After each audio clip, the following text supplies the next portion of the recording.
తెలంగాణలో కవిత, ఏపీలో షర్మిల ఈ ఇద్దరు నేతలు ఇప్పుడు పొలిటికల్ లైఫ్ కోసం పెద్ద ఎత్తున పోరాడుతున్నారు. షర్మిల సొంతంగా పార్టీ పెట్టి ఆ తర్వాత దాన్ని కాంగ్రెస్లో కలిపేసి కాంగ్రెసే నా జీవితమని ఫిక్స్ అయ్యారు. ఆమెకు తండ్రి వైఎస్ రాజశేఖర రెడ్డి లెగసీ అండగా ఉంటే ఇక కవిత అన్న కేటీఆర్పై వారసత్వ బాణాన్ని ఎక్కుపెట్టారు. అన్న నెంబర్ 2 అయితే తానేంటని ప్రశ్నిస్తున్నారు. ఈ ఇద్దరు మహిళా నేతలకు అన్నలే విలన్లుగా మారారు. ఇరు రాష్ట్ర రాజకీయాల్లోని ఈ ఇద్దరు ఆడపడుచుల కథ ఆసక్తిగా మారింది. అదేంటో చూద్దాం ఇప్పుడు.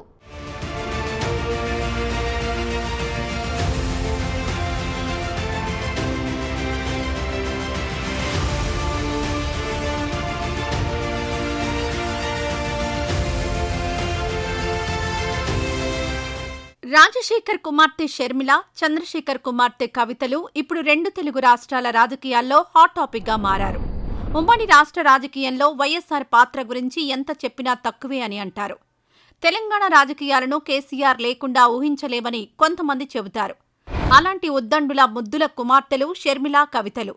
వీరిద్దరూ మాట్లాడడం మొదలు పెడితే తమ తండ్రుల గురించే మాట్లాడతారు. వీరిద్దరికీ వారిద్దరే హీరోలు. వీరి రాజకీయ భవిష్యత్తుకు వారే అన్నే. వారి వారి తండ్రుల పేర్లే వీరి బలాలు, బలగాలు. అలాగే ఈ ఇద్దరికీ వారి వారి అన్నలే విలన్లు.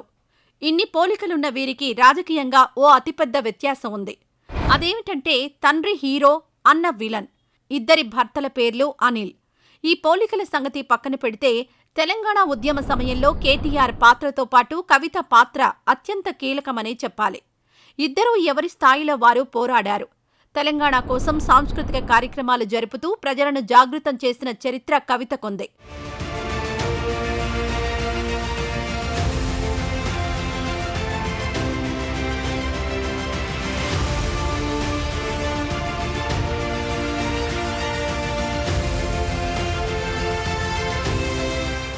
అయితే బీఆర్ఎస్ అభివృద్ధిలో కవిత కంటే కేటీఆర్ పాత్ర కాస్త ఎక్కువనే చెబుతుంటారు. ప్రధానంగా రెండోసారి అధికారంలోకి రావడంలో. అయితే పదవుల విషయంలో కవితకు తండ్రి కేసీఆర్ అయినా, అన్న కేటీఆర్ అయినా ఉన్నంతలో మంచి గౌరవమే ఇచ్చారని చెబుతారు. ఆమె ఎంపీగా పనిచేశారు. తర్వాత ఓటమి పాలైతే ఎమ్మెల్సీ ఇచ్చారు. ఉన్నంతలో ఆమెకు రాజకీయ పదవులు, అధికారిక ప్రోటోకాళ్లు దూరం కాకుండానే చూసుకున్నారు కేసీఆర్, కేటీఆర్ అని చెబుతారు. ఇక ఢిల్లీ లిక్కర్ స్కామ్ వ్యవహారం అయితే బీఆర్ఎస్ కు కేసీఆర్, కేటీఆర్లకు పెద్ద తలనొప్పులే తెచ్చిపెట్టిందని చెబుతారు.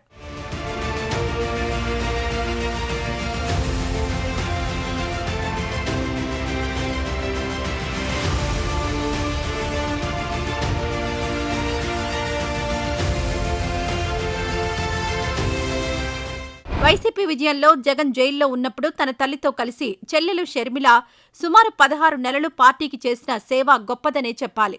నాడు ఆమె ఆ స్థాయిలో ధైర్యం చేసి ముందుకు సాగకపోతే పార్టీకి పునాదుల సమయంలోనే ఊహించని స్థాయిలో ఇబ్బందులు ఎదురయ్యేవని చెబుతారు.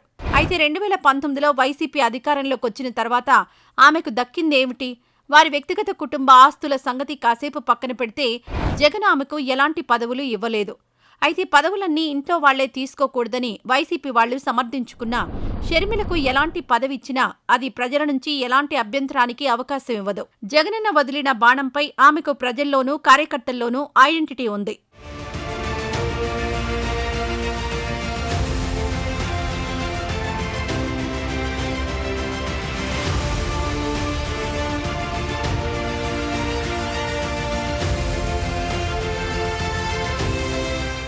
షర్మిల తెలంగాణలో పార్టీ పెట్టి దాన్ని కాంగ్రెస్లో కలిపేసి ఇప్పుడు అదే పార్టీకి ఏపీ చీఫ్గా ఉన్నారు.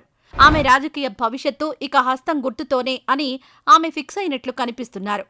తన తండ్రి వైఎస్ఆర్, కాంగ్రెస్ పార్టీ వేరువేరు కాదనేది ఆమె మాటగా వినిపిస్తూ ఉంటుంది. కవిత మాత్రం తమ నాయకుడు కేసీఆరే అని చెబుతున్నారు. ఇలా పైకి ఇద్దరి పరిస్థితి ఒకటే అన్నట్లుగా పైకి కనిపిస్తున్నా ఇద్దరి గతం పూర్తి వైవిధ్యం. ప్రస్తుతానికి కనిపిస్తున్న రాజకీయ భవిష్యత్తు విభిన్నమనే చెబుతుంటారు రాజకీయ విశ్లేషకులు. ఆ సంగతి అలా ఉంటే ఇక వీరిద్దరి అన్నల విషయానికొస్తే వారి వారి రాజకీయాలకు చెల్లెళ్లు ఖచ్చితంగా నెగిటివ్ ప్రభావం చూపిస్తున్నారనే చెప్పాలి. ప్రత్యర్థులకు అవకాశాలిస్తున్నారని అంటారు. 2024 ఎన్నికల్లో వైసీపీ ఘోర ఓటమి పాలవడానికి షర్మిల మాత్రమే కారణం కాకపోవచ్చు కానీ ఆమె కూడా ఒక కారణమని చెప్పి తీరాలనేది చాలామంది అభిప్రాయం. పైగా ఆమె అధికార కూటమి ప్రభుత్వంపై పోరాటం అని చెబుతున్నప్పటికీ ప్రధానంగా జగన్ పైనే ప్రత్యక్ష పరోక్ష రాజకీయ వ్యక్తిగత పోరాటం అనేది సుస్పష్టం. ఈ విషయంలో ఆమె ఇప్పట్లో తగ్గేలా కనిపించడం లేదని అంటారు.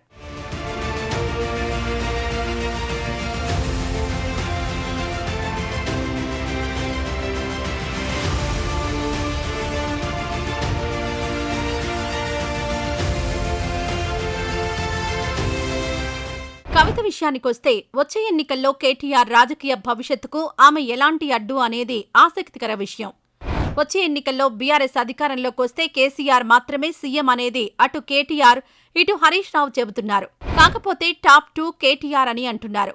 ఇక్కడే కవితకు సమస్య అనే విశ్లేషణలు వినిపిస్తుంటాయి. ఈ నేపథ్యంలోనే జగన్ కేటీఆర్ ఎప్పుడైనా ఫోన్లు మాట్లాడుకున్నా, వ్యక్తిగతంగా కలిసినప్పుడు మాట్లాడినా వారిద్దరూ ఆ సినిమాలోని శత్రువులు ఎక్కడో ఉండరన్నా చెల్లెల రూపంలో ఇంట్లోనే ఉంటారని చెప్పుకునే అవకాశాలు పుష్కలంగా ఉన్నాయని అంటున్నారు నెటిజన్లు. ప్రస్తుతానికి వారి విషయంలో అయితే నిజమేనా లేక డైలాగ్ రివర్సా?